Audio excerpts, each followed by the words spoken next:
All right, what's up, everybody? Welcome to Glitch Cube. We're a gaming podcast, and each week we take a deeper look into the art of video games. I'm Christian. And I'm Chris. All right, and today we're kind of going over something that's a little bit fun for us, a little different topic. But first, I want to just kind of go over and see what you're playing right now. What are you into? What's Chris paying attention to right now? Oh, I can't pay attention to anything anymore.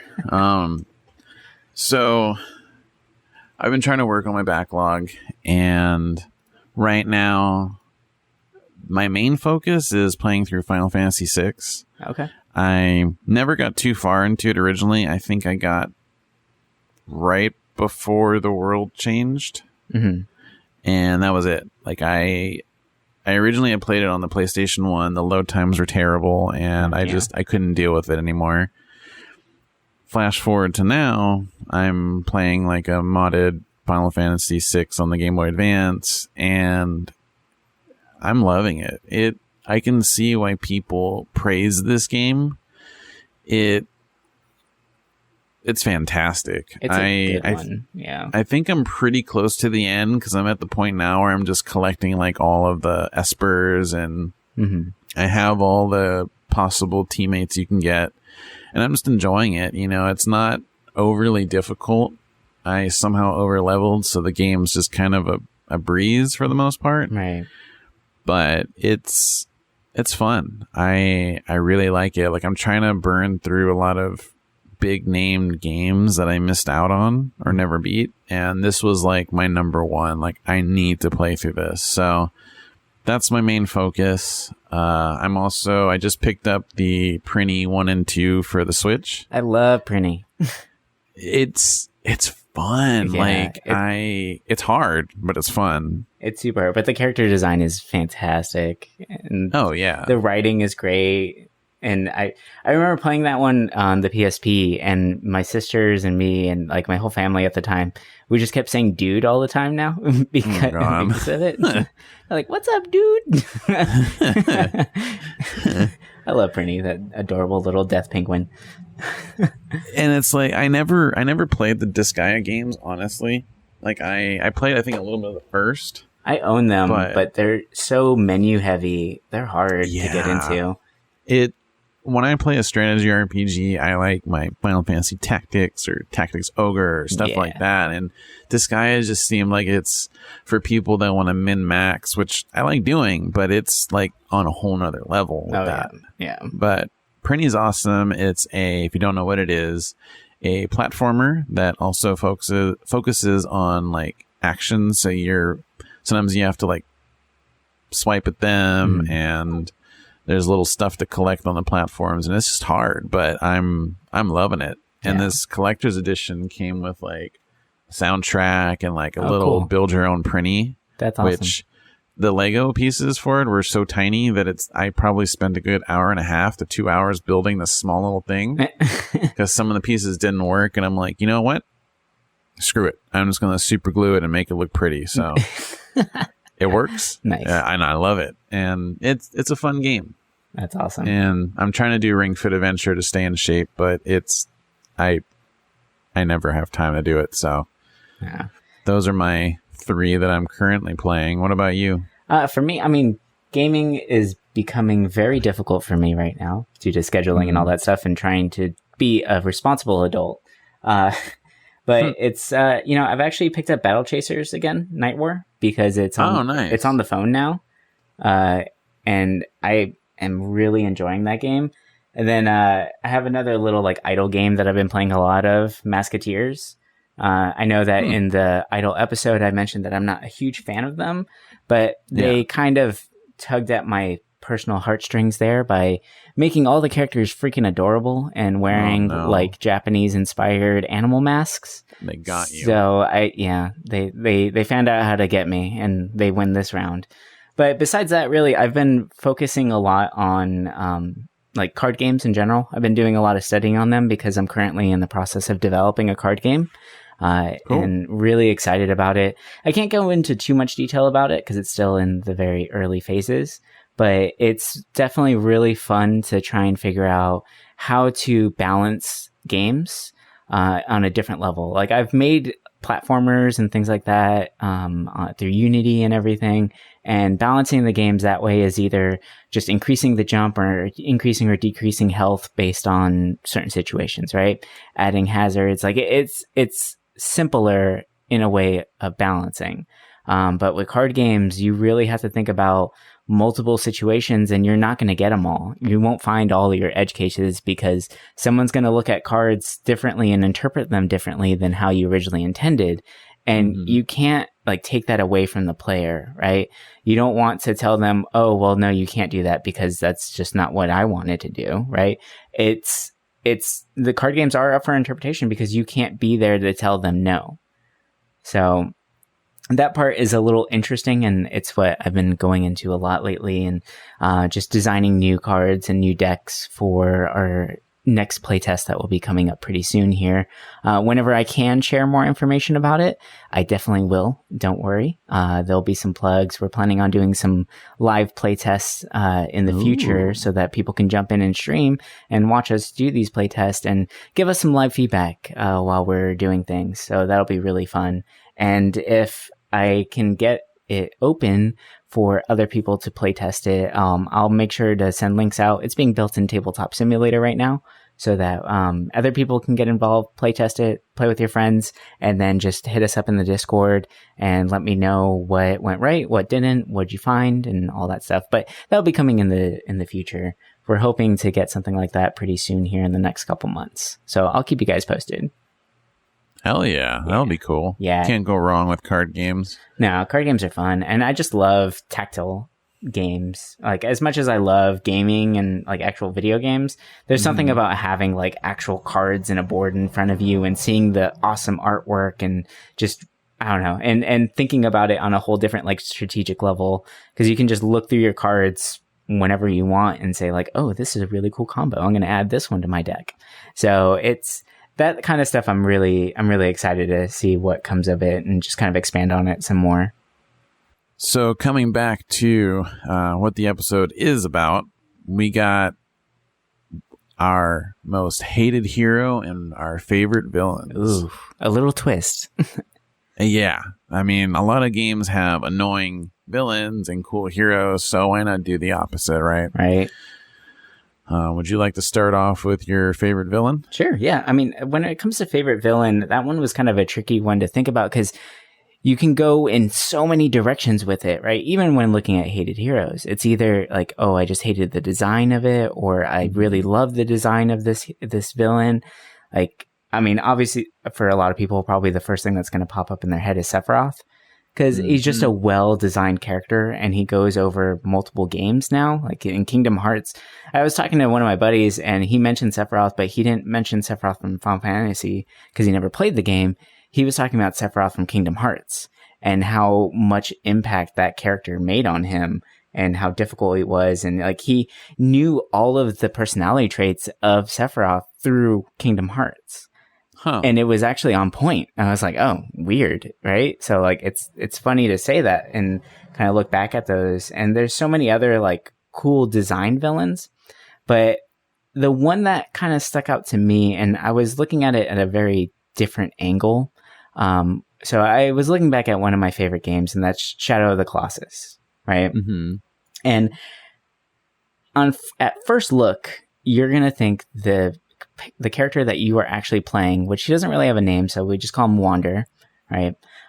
He's the hero. He's trying to figure out how to resurrect his dead girlfriend, sister, whatever it may be, right? And in order to do so, an entity from above, like every time you talk to this entity, you stare up into the light. So it gives you this idea of like a holy figure, right? Because you're looking up, there's light involved. It's kind of like this celestial thing and bringing back life to something. And the promise of that, so is to, in order to accomplish this goal, you have to destroy the Colossus in order to gain the power to bring back the one you loved. Now, when you play the game, there's a pretty big twist, and this is going to be spoiler heavy because I need to explain the villain a little better, is that the main villain is Dorman, right? And he's a demon, and he was actually split into multiple pieces. which is actually the Colossi. And what you're actually doing throughout the game is you're restoring Dorman, the main villain. And then at the end, Wander becomes the villain. And Dorman possesses his body and is now resurrected in his true form. So, yeah, so that's what I love about it, where that's my favorite villain, because the whole time you get, like, it's so easy to get lost in emotions and really want to do what you think is right without looking at what's actually going on around you. And when you look at the Colossi, as they're just walking around, they're not doing anything. They're just wandering beasts. And you're just walking up to them and just stabbing them in the head until they die, basically. So, and they're these giant, beautiful creatures. And it's such a weird situation where at first, like, they seem like just guardians of the land, and you're doing something so selfish. And with everyone you beat, like, as a player, I could feel that, where it's like, it felt weird, but it felt rewarding to beat these Colossi, because that was the ultimate goal, right? And it felt like, okay, at the end, I'm going to get my loved one back. This is great. But then to have that totally flipped on you and twisted, where now it turns out you were the bad one all along. And at the end, a group of, like, priests come up, and you actually are Dorman. You fight as Dorman, the demon, against these priests who are trying to seal Dorman away once again. So you just get totally tricked by this demon, and you become the villain in the end. And I feel like it's real life. And that's what I love about it. Like, no one's bad to be bad. It's just, that's not good character development. There has to be a reason behind it. And a lot of times, like, a good one is grief and loss, because we get blinded to the situations around it. We get tunnel vision, and there's a goal that we need to get, like, we want that loved one back, and we'll do anything that we can to do so, regardless of the consequences. So you definitely throw all that by the wayside and become the demon Dorman. You become the demon yourself. So that's why I want to say that Wander, what you would originally think as your favorite, as a hero, is definitely my favorite villain from Shadow of the Colossus. So when it comes, it's a little different, but I love that character, and the character design's awesome. He's just a big old shadow figure, and it's a really cool ending, and it's just befitting. And actually, Team Ico does something really brilliant, where Shadow of the Colossus leads into the game Ico, because in the myth and lore is that there's a family or a tribe that's cursed, and every once in a while a child is born with horns, which is Ico. And from some of the lore and some, like, fan fiction and stuff like that, the Wander resurrects his girlfriend or wife or whatever it may be. They have a child, and that creates the tribe.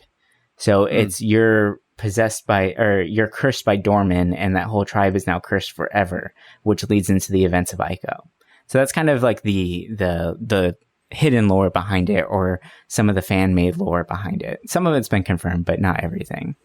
That's really cool. I never really got into the lore of it, and that's wow. Yeah, I love Shadow of the Colossus. At face value, it just seems like something so simple, but there's so much hidden behind it, and I just think that speaks to the developers' image, or like their way of designing is it's simplicity by design, right? So they take away everything that's unnecessary. So they even stripped away most of the story and lore to hide it from the player, because they want you to find out the story on your own, and you learn with the player, with the character, which is really cool. I love that kind of stuff. Same. Yeah. So when it comes to villains, like, which one really resonated with you? Like, which one stood out the most? Oh man, mine's not as deep as yours, but since I'm playing it right now, I definitely would have to say Kefka. Yes. From Final Fantasy VI. That was my second choice. He, at first I was like, oh, this guy's an annoying clown. Like, he's just a jester. Like, he's just weird, right? Mm-hmm. I thought Emperor Gestel, or however you say his name, was going to be the main villain, right? Right.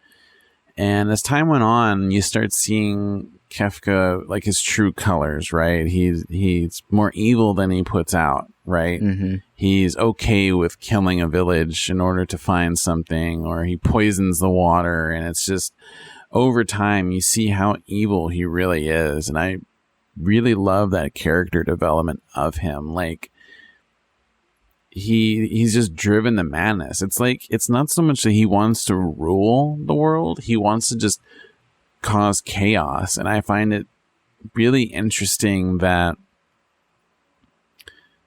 well, he's the Joker before the Joker. He just wants to watch the world burn. Yeah, exactly. And I feel like comparing him to other villains in Final Fantasy games, I feel like he was probably the most evil. Mm-hmm. I mean, you look at like Sephiroth, right? Mm-hmm. Like he's just troubled, you know? Mm-hmm. You could even argue that Cloud is the villain if you really wanted to go deep with it. Oh, yeah. But, and then... like looking at like Sin from 10 or Jax, mm-hmm. like Kefka's on a whole nother level. Yeah. And I never felt that way about another Final Fantasy where it was like they were totally evil.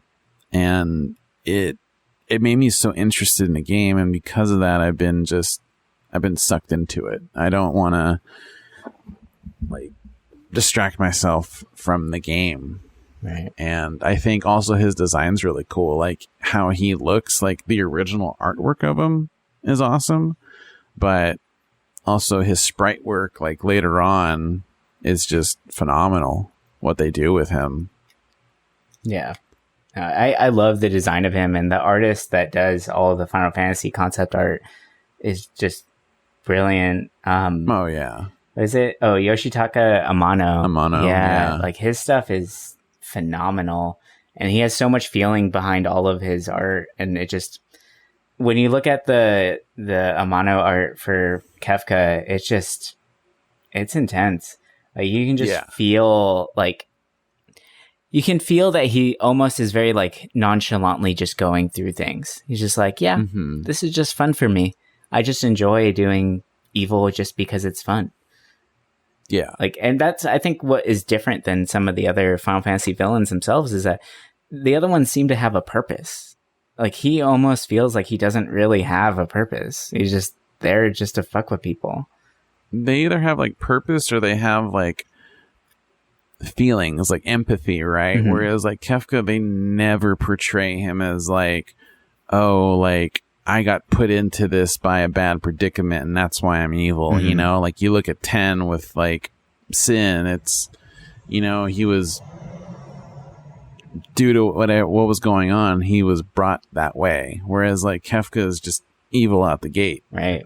You know? And I think it's just really cool. And playing a lot of games from that time, you don't see a villain like that too often. And it's a lot of fun. I wasn't expecting him to be my favorite villain. I was thinking more like Galleon from the Lunar mm-hmm. Silver Star, because he was just kind of interesting to me back in the day. Right.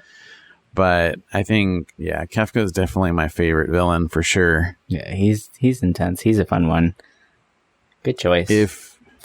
Thank you. If there was one hero that pissed you off or annoyed the hell out of you, who would it be? Okay, so this one was harder. This is a hard choice because a lot of times whenever a hero didn't resonate with me, I just stopped playing the game, right? Oh, yeah. So this is a game I finished, and the entire time, and then looking back at it more now, I just don't like the character at all, and he pissed me off. And I'm not sure if this is part of the developers stuff or just the way the game is made or the choices that you can actually make in the game, but my hated hero, the one that really kind of like bugged the hell out of me after a while, was Cole McGrath, right? And he is from the Infamous series. Oh God. Yeah So if you're not familiar with Infamous, Infamous is a game made by Sucker Punch Productions, and it is an action adventure game. You are a like messenger or a courier that mm-hmm. gets hit by a bomb, and then all of a sudden you have electricity powers. You know, so it's like a typical Marvel comic, like hero story or whatever. And as much as I love the design of the abilities, the character just kept pissing me off. And he's just an ass the whole time, right? Mm-hmm. And there was no real like depth to him. It never felt like I really had to do any of the things that they wanted me to. And so what they did with Infamous, they introduced a karma system where your abilities change based on the actions that you perform. So if you do more good deeds, then you get more good powers, and your electricity turns like white and blue, right? It just stays celestial in a way. But if you do bad things, then you basically become like the freaking Emperor from Star Wars, right? Like you're evil as hell, but your abilities are so much better and so much stronger, and you can actually accomplish things easier. So like going the good route is so much harder to actually accomplish, beat the game. Now, the karma system sounds interesting at first, right? But here's the problem. When you're running through the town, and let's say you happen to pull a Sly Cooper and you are grinding on the rails to get through the areas, right? You shoot off a little bit of electricity as you're doing so. If you break a sign or you accidentally zap somebody while you're just running through an area, your karma points go down. Then when the moral system, like there's certain situations in which you would get choices thrown at you. You can either do the good thing or the bad thing. The karma that you got from doing the good choice always felt like less than what you would get for doing the wrong thing. And they never threw enough of those in there for you to actually do a good build. And it never felt like as you're going through to like from mission to mission, you could really do good things just by happen to be walking by. Whereas if you're just walking by and you accidentally bump somebody, your karma points can go down because you could accidentally kill someone by zapping them. And it's like, well, I didn't actually mean to do that. Or you jump off a building and land on the ground. It does like the hero zap where it's like a radial thing, and you fucking take out like you destroy a car. It's like, oh crap, there goes my karma points. And it just, at no point did I ever feel like I'm going to make a good build, because it felt impossible. And then added the fact that Cole is just an ass and there was nothing really to him. And I just never felt like I really needed to fight the big bad at the end or even cared about it. Like, that's why Cole McGrath from Infamous is definitely my hated hero. Like, he's one I just can't resonate with. And I played the game because I like the abilities. But as far as a hero goes, nope. No, thank you. That's actually a pretty good pick. Like, I remember like playing the Infamous games. I played the first one. I think I started the second one, but I got so turned off by him that I stopped playing it. Yeah. And then I ended up playing Second Son, which is a different character, and it was better. Yeah. A better kind of hero. But I always felt like the moral system in that, like the choices didn't seem as impactful as I would hope, Exactly. And I don't know, like if I was going to be evil with superpowers, I want to be really evil, Yeah. So those games are fun for what they are, but definitely the story is not the strongest aspect of it. No. And I mean, with that, like they played it up as a comic book, like the way they told the story, it laid out as a comic book. So you would expect, like I expected more development from the character, and I just never really got it. And it just none of my choices really felt like they actually mattered. And that's the illusion that a lot of games put when they put like morale systems or karma stuff in there. It's the illusion of being able to control your environment, but really you have no control whatsoever. Like some games do it really well. Don't get me wrong. Like there are some games like the Detroit Becoming Human. That one did like your choices mattered, and it really felt like that. And you had big impact in those games and those style of games. But for this, no. Like you can be a complete asshole, dickhead, and be a complete villain and still be the hero. And it just didn't really make sense. Nothing about it really resonated with me. So, gotcha. Yeah, unfortunately. Well, when it comes to heroes, which one do you absolutely hate where you wish you were the villain beating him up? So, and this actually I'll probably talk even more about this game in a future episode, but my pick for hero that I hate the most is Dante from the Devil May Cry reboot. You don't like emo Dante? I mean, okay, the style of the game, everything, I love the style. I thought it was flashy, it was cool. And at first I was like, oh, this character's kind of edgy, like, it's kind of cool. But then once I started playing it, I'm like, dude, this guy sucks. Yeah. Like, I know that they created this Dante, like, modeled after I think the head guy at the studio. So that's why he has that look. Oh, I didn't know that. That just makes me hate it even more.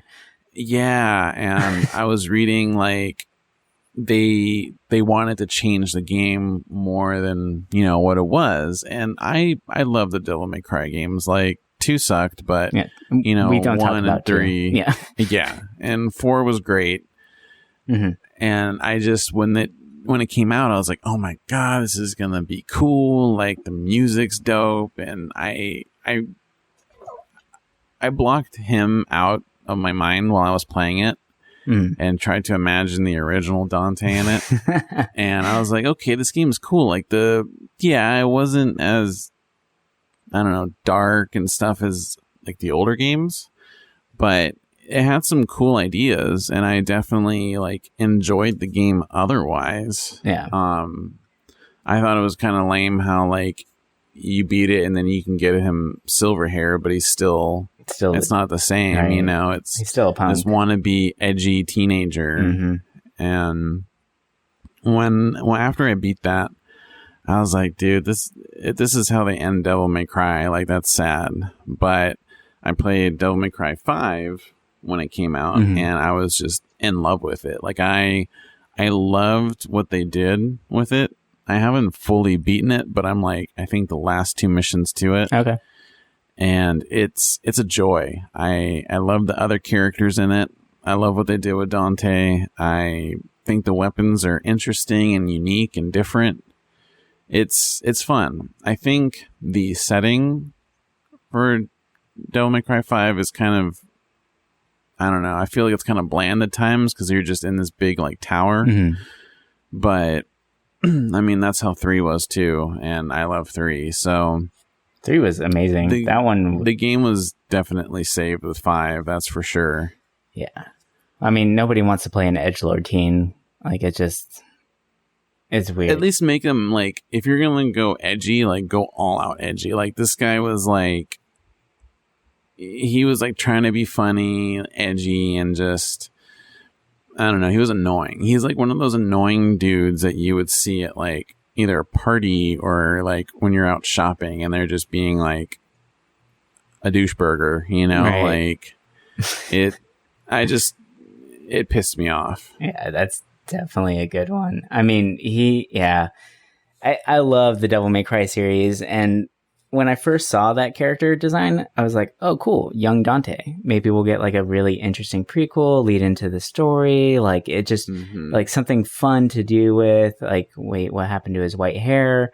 Maybe they'll go into that, right? Like, and it just, I don't know, nothing really felt good about that character once you actually start playing him. He's just a dick. He's just a dick to be a dick, and there was nothing really to it. Whereas, like, when original Dante from the 1, 2, 3, all that, and he was arrogant, but he had a purpose, and when shit hit the fan, like, he was there and you can depend on him.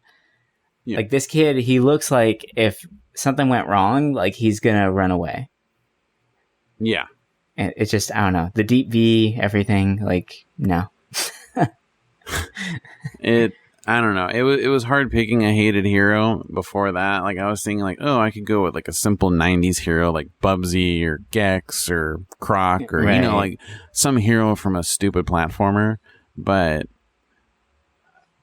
yeah, this Dante, I was just like, God damn it. Like, it has to be the one. I mean, maybe one day we'll go on an episode of like hated team members, because trust me, there's a bunch of those that I can name off. But yeah, I think this one takes the cake for me. Yeah, no, he's definitely above all one of the most annoying out of the franchise.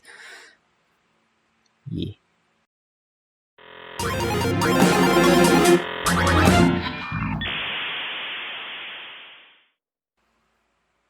All right. When it comes to designing like characters and things like that, it is really difficult to see how the audience is really going to gravitate to them, or if they'll even like care, or how they'll respond in general. So it's kind of hard. I do feel bad from a game designer standpoint, at least, like poking fun at some of these guys. But at the same time, like the company had to have known there's hundreds of people like working on these games at any given time.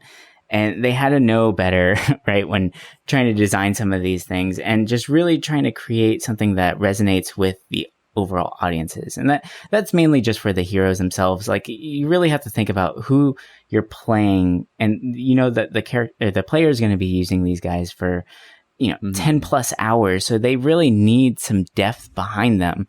You can't just throw a character out that has nothing to them, because no one's going to care. No one's going to resonate with that. And I think it's funny that, and almost easier in a sense, to design a good villain, right?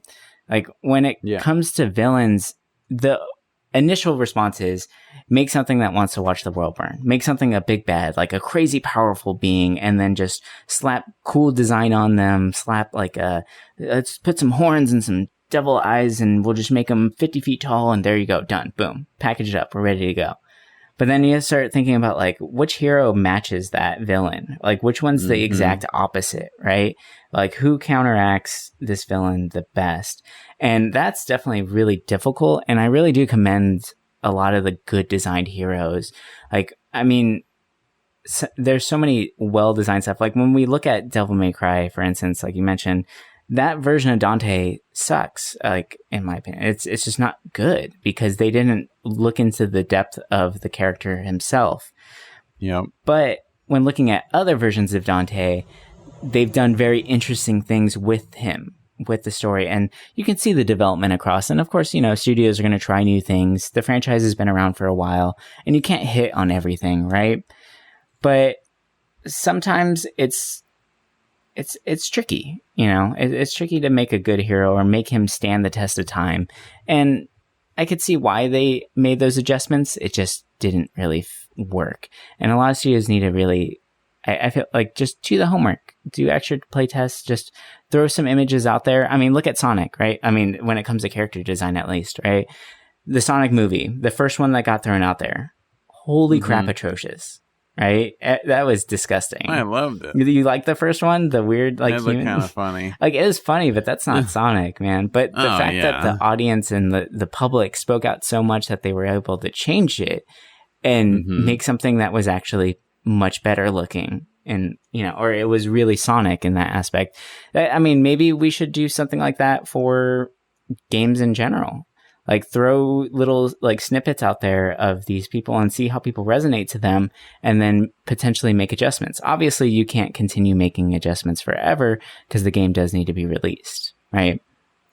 But getting an initial idea of the temperature of your audience is always a good thing to do.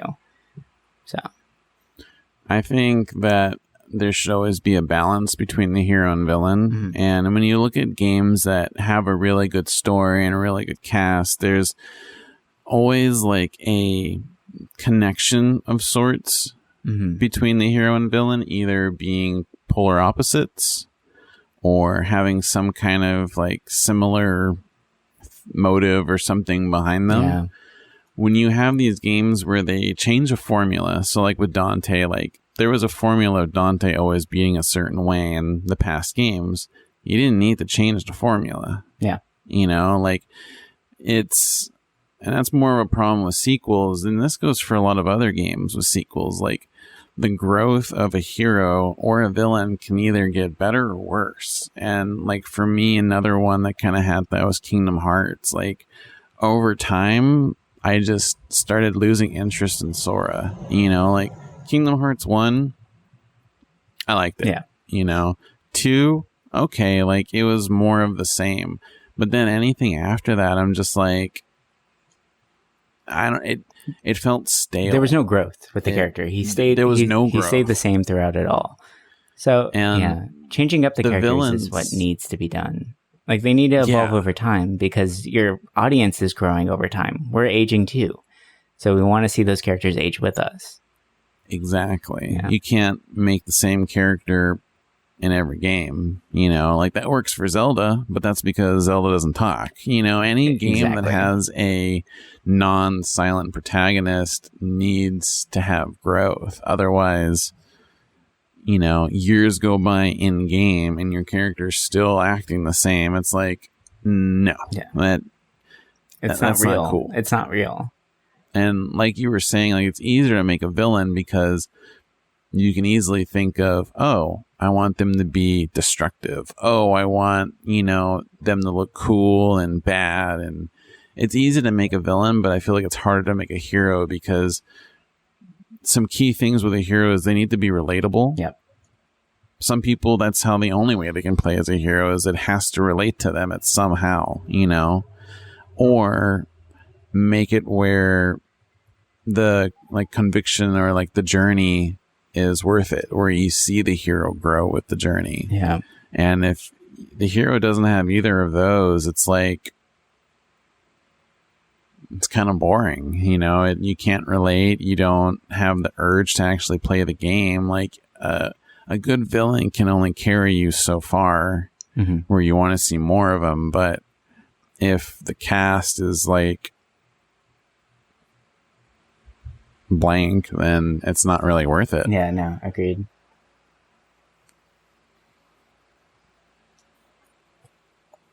I think that's good. I think that even leads into conclusions nicely too. Yeah. Oh, I'll drop a question right now too. Yeah, go for it. So for the question of the week, do you have a favorite villain in a game, or is there a hero that really annoyed you or you hated? If so, please let us know. I'm always curious to find out what people's interests are on these kind of things, because I know there's a lot of annoying heroes out there that we all hate. And yeah, just let us know. Yeah. All right. So that's going to do it for us. Or that's yeah. Okay. That's it for us tonight, obviously. And done. Yeah, done, finished. All right. So thank you guys for listening to another one of our episodes. And yeah, hit us up in Discord. Let us know which villain resonated with you and which hero just kind of missed the mark. You can find us on Discord. You can find us on Twitter. Find us on Instagram. We do have all the links available for you.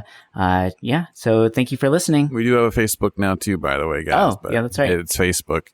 Yeah, I know. I always forget about that one because I don't have it and it's never been a part of my vocabulary. So yeah, smart. Yeah. All right. Well, thank you guys for listening once again. Yeah. See you guys later. Bye. Bye.